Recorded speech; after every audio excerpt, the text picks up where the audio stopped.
Bonjour, ici le pasteur Joël Spinks et bienvenue à l'émission Vie de foi.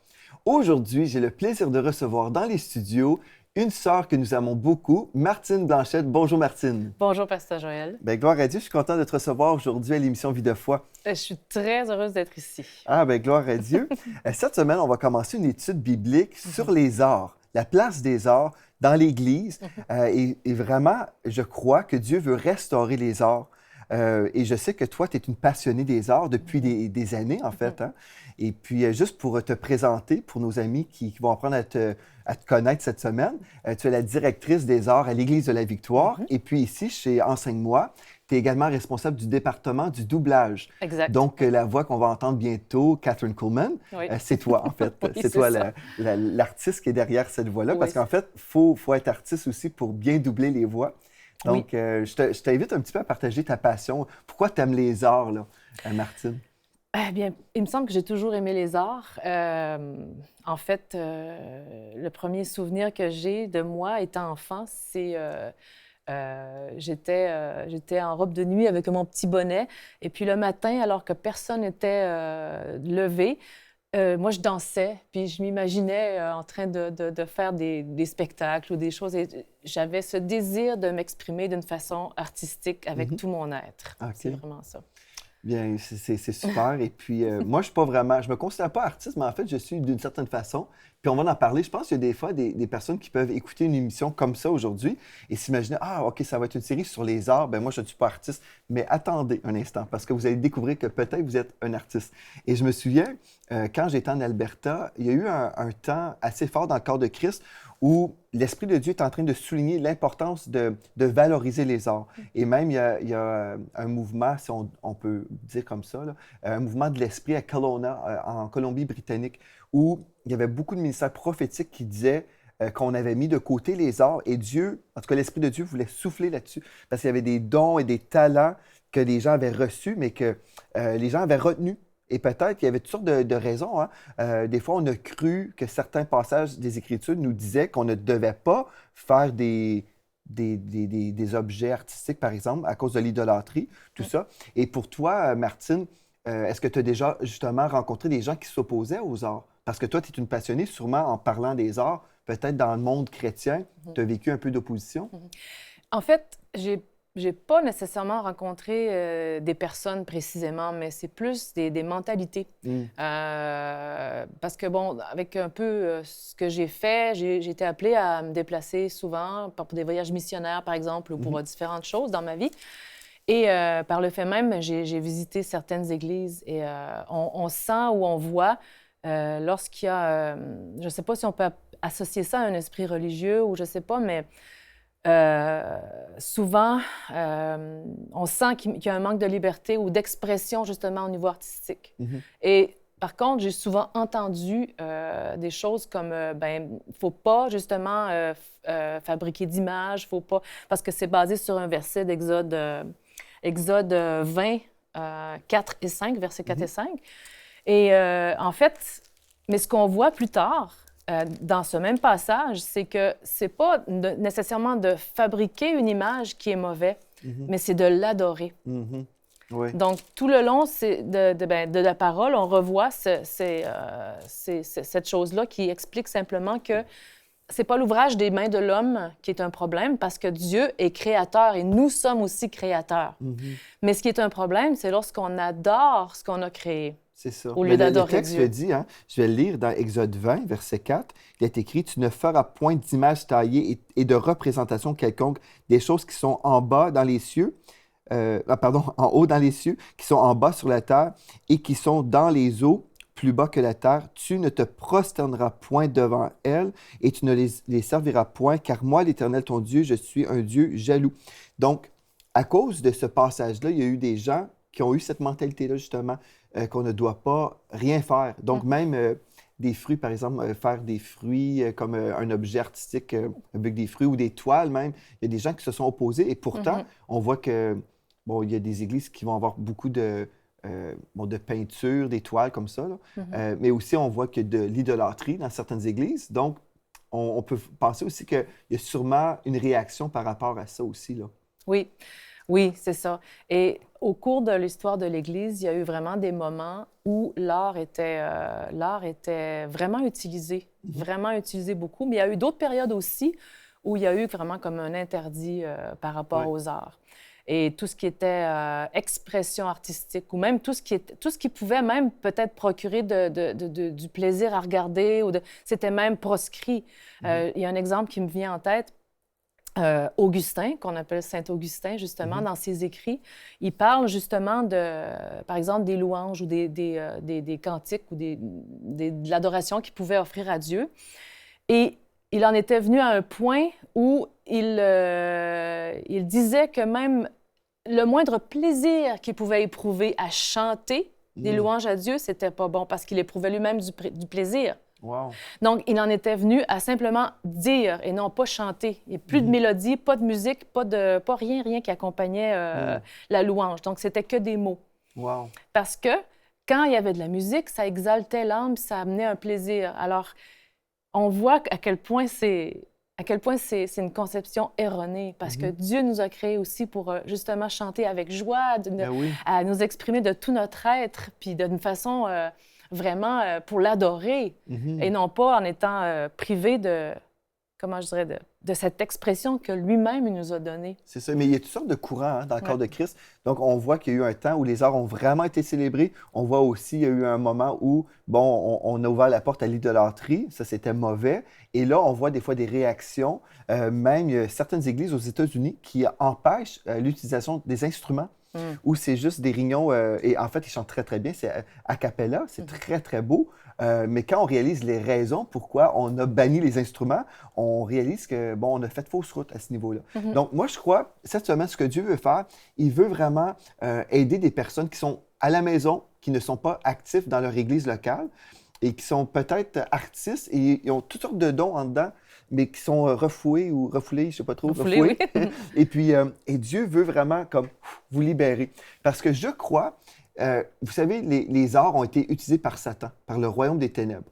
Et puis, je crois que Dieu, là, c'est le créateur par excellence, c'est lui notre créateur. Et puis, il veut qu'on puisse utiliser ces dons-là pour gagner des âmes. Et moi, je crois que c'est une chose importante. Martine, je sais que tu as déjà fait partie du ministère Jeunesse en Mission pendant une saison de ta vie. Oui. Je ne me souviens plus combien de temps tu étais avec 5 Jeunesse années. en Mission. Oui. 5 ans, bon. Et puis, tu étais également impliqué dans l'évangélisation avec les arts, les mimes, je crois. Oui. Peut-être tu peux nous partager un peu les choses que tu as touchées là, dans le domaine artistique. Oui. En fait, c'est justement pendant que j'étais à Jeunesse en Mission que j'ai aussi commencé que Dieu, en fait, m'a amené vraiment à utiliser les dons et les talents qu'il m'avait déjà donnés. Puis à Jeunesse en Mission, effectivement, ce qu'on voit quand on utilise les arts pour annoncer l'Évangile, ce qu'on voit, c'est que les gens sont touchés, sont interpellés d'une façon différente. C'est-à-dire que, oui, par la parole simple, on peut parler, on fait appel, mais à ce moment-là, au raisonnement de l'être humain, à la logique, à la compréhension, etc. Mais lorsqu'on utilise une forme d'art, que ce soit le mime, qui est sans parole, que ce soit la musique, que ce soit la danse, à ce moment-là, on ne passe pas par la tête, on ne passe pas par le cerveau, on passe directement par, je dirais, l'être sensible. Ça veut dire que ça englobe tout. C'est pas seulement le raisonnement. Oui, il y a le raisonnement, mais ça englobe tout l'être. Et ça fait appel aussi, ça interpelle, en tout cas, ça éveille des choses dans son âme. OK? Et à ce moment-là, ça ouvre une porte. C'est que l'art va magnifier les choses, l'art va rendre les choses plus grandes ou va vraiment ouvrir la porte au cœur et à l'âme. Et à ce moment-là, c'est tellement plus facile d'apporter la solution qui est Jésus-Christ aussi. J'ai vu, par exemple, lors d'un événement d'évangélisation, on faisait un mime qui présentait un couple. C'était un mime, donc c'était vraiment, il y avait une musique de fond, mais on voyait l'évolution de la vie de couple qui se rencontrait, ensuite qui avait des difficultés, qui s'entredéchiraient, qui se séparaient. Et on voyait la femme qui restait toute seule là. Et, bon, c'était un mime difficile, c'était pas un mime joyeux, c'était pas un mime qui faisait rire. Par contre, combien de fois des couples sont venus, ou des femmes ou des hommes, et qui étaient en larmes et qui ont été profondément touchés et interpellés à réagir par rapport à ça. Donc, ça les a touchés au point où ils se sont remis en question, où ils ont peut-être voulu apporter un changement à leur vie, où ils ont peut-être voulu se réconcilier en tant que couple. Ça, c'est un exemple parmi tant d'autres. Et c'est vraiment l'expression artistique qui fait que le cœur peut être ouvert ou touché d'une façon différente. Ouais. Je me souviens, mon épouse et moi, on était dans un genre de festival dehors, et puis il y avait un kiosque artistique chrétien, et puis on invitait les gens à rentrer dans des genres de petits chapiteaux. Donc, il y avait comme 1, 2, 3 chapiteaux, je crois, et dans chaque chapiteau, on retrouvait, en fait, c'était comme, je sais pas trop, c'était une expérience artistique. On rentrait, peut-être tu l'as déjà vécu, peut-être pas, mais on entendait le cœur de Dieu qui battait. Je ne sais pas si tu connais cette présentation-là, mais en tout cas, c'était assez spécial. On rentrait et puis on entendait aussi une voix. C'est comme la voix du Père qui parlait, si je me souviens bien. Et puis là, on vivait comme 2, 3 étapes et en sortant, les gens pleuraient. On voyait des gens là, touchés, mais pourtant, c'était pas une prédication comme on voit le dimanche matin, mais c'était vraiment une expérience artistique et on voyait toutes sortes de choses très, très belles, mais aussi un message qui était communiqué par les arts. Oui. Et on voyait le résultat, c'était des gens touchés.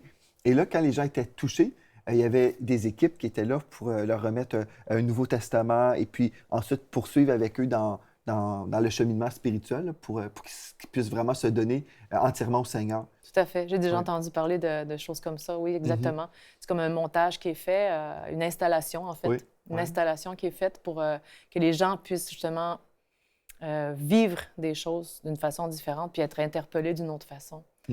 C'est encore là d'autres moyens d'expression qui font appel à la créativité puis qui touchent les personnes autrement que seulement par l'intellect. Ouais. Donc, parle-moi un peu, quand on parle des arts, là, comment tu pourrais définir les arts? Parce que des fois, les gens peuvent dire, OK, bien, comme j'ai dit déjà, là, les arts ou les artistes, moi, ça ne me concerne pas trop. Mais en fait, on peut se retrouver à plein de niveaux là, dans les arts. Oui, tout à fait. Mais comment décrire les arts? C'est tellement... pour moi, c'est presque aussi difficile que de décrire la vie, dans le sens que... mais les arts, quand j'étudiais en musique au conservatoire, on nous disait, l'art, c'est l'expression du beau. Bon, c'est une description simple, mais par contre, aujourd'hui, parfois, on peut aussi voir des choses artistiques qui n'expriment pas nécessairement le beau. Hein? Mais ça, on va en parler peut-être un petit peu plus loin. Mais le meilleur exemple que je peux donner, c'est que Dieu, c'est l'artiste par excellence. Et si on regarde sa création, c'est vraiment l'expression du beau. Et c'est vraiment l'expression de l'amour, c'est l'expression de Dieu, de lui-même qui il est. Dans toute sa création, il parle de lui. Donc, quand on considère tout ce qu'il y a, y compris l'être humain, donc que ce soit les couchers de soleil, on entend souvent ça, mais les arbres, les flocons de neige qui sont tous uniques. Bref, je pourrais en nommer, mais ça, c'est l'œuvre artistique par excellence. Et c'est vraiment magnifique. La Voie lactée, l'univers, les planètes, tout ça, c'est vraiment... C'est infini, puis c'est infiniment beau, puis c'est comme... C'est dans l'infiniment grand, puis dans l'infiniment petit. C'est merveilleux. Il n'y a pas de mots pour décrire ça. Pour moi, ça, c'est l'art. Mais nous... On doit définir. Oui, c'est ça. Non, mais étant créé à son image, ben on est aussi appelé à utiliser cette même créativité et voilà, parler de Dieu, en fait, avec notre créativité. Donc, c'est super. Mais si on parle, admettons, quelqu'un qui voudrait dire, on retrouve l'art à quel niveau? On peut parler dans l'architecture, par exemple, la sculpture. Oui. Je te laisse élaborer tout ça. Là. Mais en fait, l'homme a un petit peu catégorisé les différentes formes d'art. Parce que, bon, là, j'ai parlé de l'art plus d'une façon générale. Mais effectivement, l'art, c'est pas seulement la peinture, c'est pas seulement la sculpture ou la musique, mais l'homme a classé les différentes formes d'art. Il y en a 9, en fait. Le premier art, c'est l'architecture. Le deuxième, c'est la sculpture. Le troisième, c'est les arts visuels. Donc ça comprend la peinture, le dessin. Le quatrième, la musique. Le cinquième art, la littérature, qui comprend aussi la poésie, la dramaturgie et toutes ces choses-là. Le sixième art, c'est les arts de la scène, donc le théâtre, la danse, le mime, le cirque aussi. Le septième art, le cinéma, tout le monde connaît ça. Oui. Le huitième art, la photographie. Et là, on est rendu au neuvième art avec l'art culinaire, ou la bande dessinée. Là, après, le 9e, 10e, bon, là, il n'y a pas toujours consensus sur, sur les différents noms qu'on veut donner aux arts. Ouais. Donc, plusieurs personnes aujourd'hui pourraient s'identifier dans une des formes là, que tu viens de mentionner. Oui.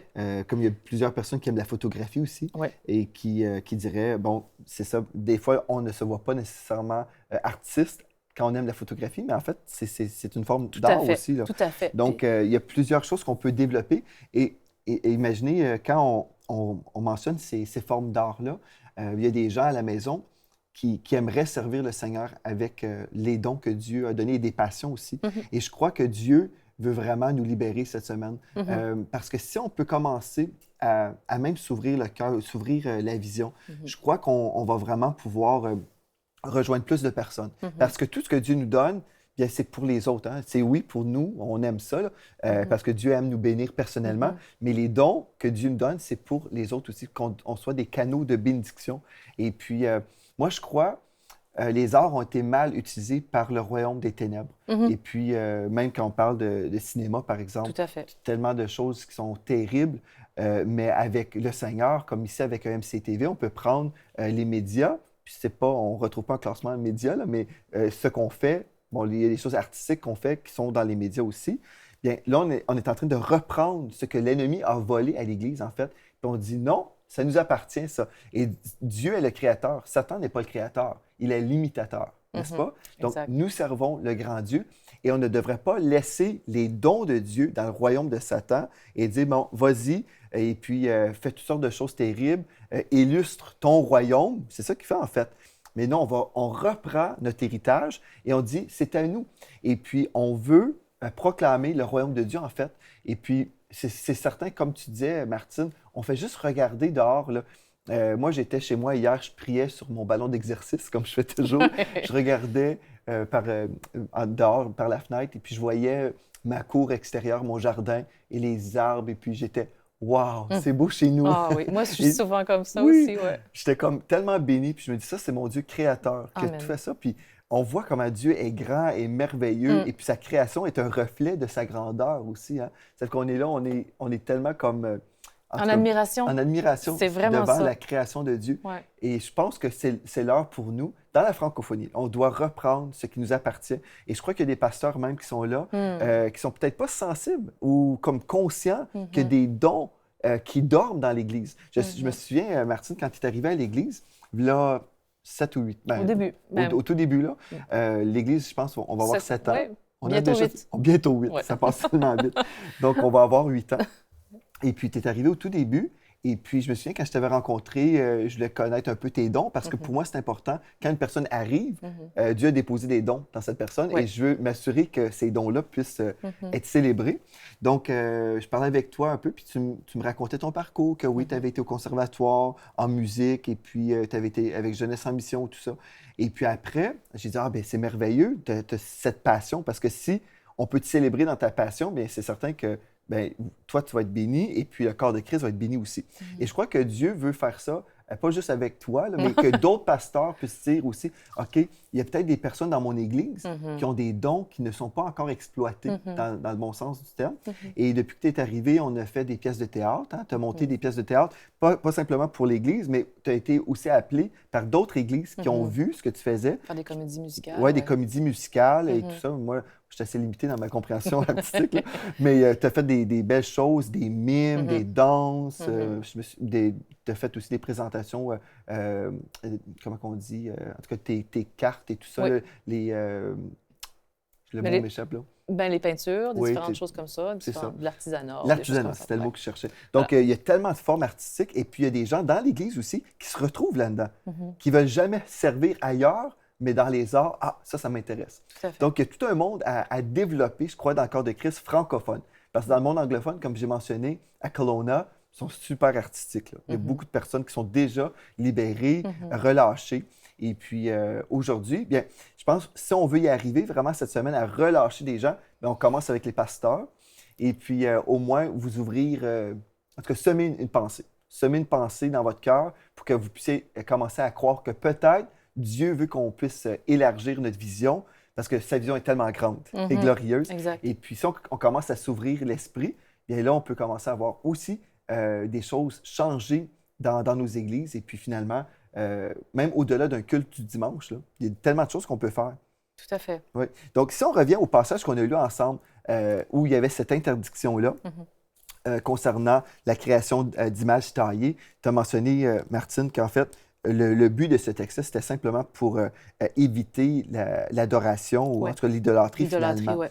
Et puis, aujourd'hui, je ne sais pas si tu as d'autres choses que tu voudrais mentionner pour justifier le fait que les arts ont leur place là, dans le corps de Christ. Bien, en fait, ce qui est à la base de tout, c'est la créativité. Okay. Dieu est créateur et on a été créé à son image. Donc, on est aussi appelé à user de créativité dans tout ce qu'on fait. Ça peut être quelqu'un qui use de créativité dans un domaine comme, je ne sais pas moi, la comptabilité ou l'architecture ou peu importe, mais dans ce qui nous concerne aujourd'hui, la créativité est appelée à être utilisée au niveau artistique, mais ça peut être de différentes façons. Et justement, par rapport à ce que tu disais tout à l'heure, que dans certaines églises, cette créativité-là est un peu étouffée. Mais effectivement, on voit dans la parole, et peut-être qu'on aura l'occasion d'en parler, on voit tellement d'endroits où Dieu utilise la créativité, c'est-à-dire différentes sortes d'ouvrages artistiques. Si on pense seulement au temple, au tabernacle, aux différentes choses que Dieu pour lesquelles, en fait, Dieu a donné les instructions. Il a donné les instructions pour construire le tabernacle, il a donné les instructions pour construire le temple. Et il y a tellement de détails, tellement de choses raffinées, tellement de choses merveilleuses, belles, avec des matériaux nobles, différentes choses. C'est tout décrit par Dieu. C'est lui qui a voulu ça. C'est ça. Et il y a de l'originalité. Il y a des choses même, il y a des représentations des choses de la nature, il y a des représentations des choses célestes, il y a des représentations des choses terrestres, et c'est Dieu lui-même qui donnait les instructions. C'est ça. Donc, il contredirait lui-même sa parole. Exactement. Si on interprétait cette parole comme étant oui, l'interdiction de faire toute œuvre, de représenter quoi que ce soit qui existe, mais c'est faux, parce que Dieu lui-même, par la suite, donne ses propres instructions pour construire. Et aujourd'hui, Dieu fait la même chose. Pour un artiste qui compose de la musique, par exemple, Dieu l'inspire aussi. C'est ça. Et il utilise à la fois l'inspiration divine et sa propre intelligence, sa créativité, pour mener à terme ses œuvres, ses compositions. C'est la même chose pour toute autre forme d'art. Voilà. Et la seule chose, c'est que chaque être humain est appelé à être réconcilié avec Dieu. Et en étant réconcilié, l'artiste devient lui-même saint, devient sanctifié, et son œuvre artistique devient sanctifiée à ce moment-là aussi. Donc, c'est vraiment ça. Gloire à Dieu. Mais c'est merveilleux. Donc, aujourd'hui, à la conclusion de cette émission, j'aimerais simplement terminer avec un verset de la parole que t'aimes, en fait, Martine, le psaume 150. Et puis, on va prendre juste un temps de prière également avec vous.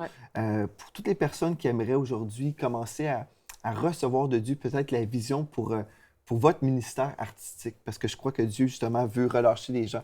Dans le psaume 150, il est écrit « Louez l'Éternel, louez Dieu dans son sanctuaire, louez-le dans l'étendue où éclate sa puissance, louez-le pour ses hauts faits, louez-le selon l'immensité de sa grandeur, louez-le avec de la trompette, louez-le au son de la trompette, louez-le avec le luth et la harpe, louez-le avec le tambourin et avec des danses, louez-le avec les instruments à cordes et le chalumeau, louez-le avec les cymbales sonores, louez-le avec des cymbales retentissantes.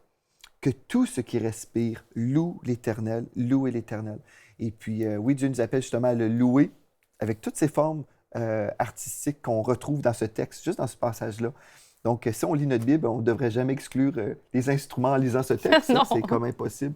Donc, j'aimerais ça prier pour vous maintenant, pour chaque personne à la maison qui dirait OK, oui, je réalise aujourd'hui qu'il y a des choses en moi que je ne réalisais pas pouvaient être utiles entre les mains de Dieu à l'Église, dans le ministère, même dans les rues, dans l'évangélisation. Des fois, on s'imagine, on a tellement comme séparé notre vie d'une certaine façon. Ça, c'est le travail, c'est un temps de travail, l'Église. Et là, la peinture, admettons, quelqu'un veut faire des toiles. Ça, c'est pour mon temps libre. Ouais, mais comme qui loisir. a dit, comme loisir, mais qui a dit que vous devez délimiter votre vie comme ça? On peut vraiment retravailler tout ça. Et puis, c'est ça qu'on va faire cette semaine. Mais premièrement, j'aimerais prier pour vous.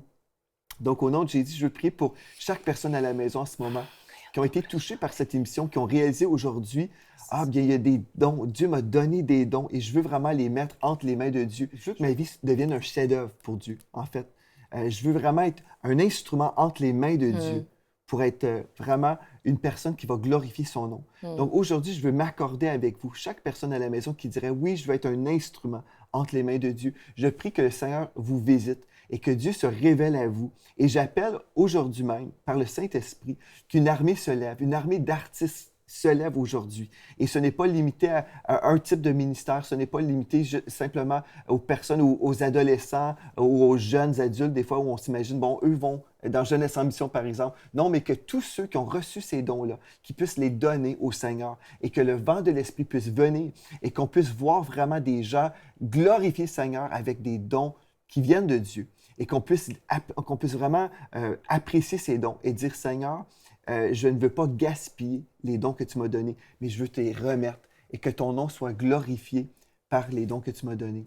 Et je le déclare sur vos têtes aujourd'hui, une délivrance des mensonges de l'ennemi qui disait, non, non, c'est pas possible, c'est pour ton ancienne vie. Avant de connaître Jésus, tu pouvais faire ces choses-là, mais aujourd'hui, c'est interdit. Aujourd'hui, on appelle vraiment un changement de mentalité. On déclare aujourd'hui que vous pouvez voir ce que Dieu vous appelle à faire, que vos yeux puissent vraiment être illuminés et que vous puissiez voir ce que Dieu vous appelle à faire pour sa gloire. Et puis vraiment, on le déclare au nom de Jésus. Aujourd'hui, une journée de délivrance, une journée de liberté, une journée glorieuse dans la présence de Dieu. Amen et Amen. Le Seigneur, il va prendre des vies, là, et comme souvent je prie, fais de moi un chef-d'œuvre pour ta gloire. Mais c'est ça, Dieu veut faire des chefs-d'œuvre. Ouais. Et puis, il va en faire aussi parce qu'on est en train de changer les mentalités en ce moment. Et puis, je dis gloire à Dieu parce qu'on se laisse transformer par le renouvellement de notre intelligence afin de discerner la volonté de Dieu, ce qui est bon, agréable et parfait. Bien, merci Martine d'avoir été là aujourd'hui. On va poursuivre demain en parlant encore des arts et comment on peut prendre le premier pas là, pour finalement vivre des choses artistiques, bénies et gagner des âmes aussi. C'est une chose importante. Donc, merci et merci à vous d'avoir été là aussi. Et d'ici à la prochaine fois, soyez richement bénis. Cette émission est rendue possible grâce au précieux soutien des partenaires d'Enseigne-moi Canal International. Retrouvez tous nos programmes sur enseigne-moi.com.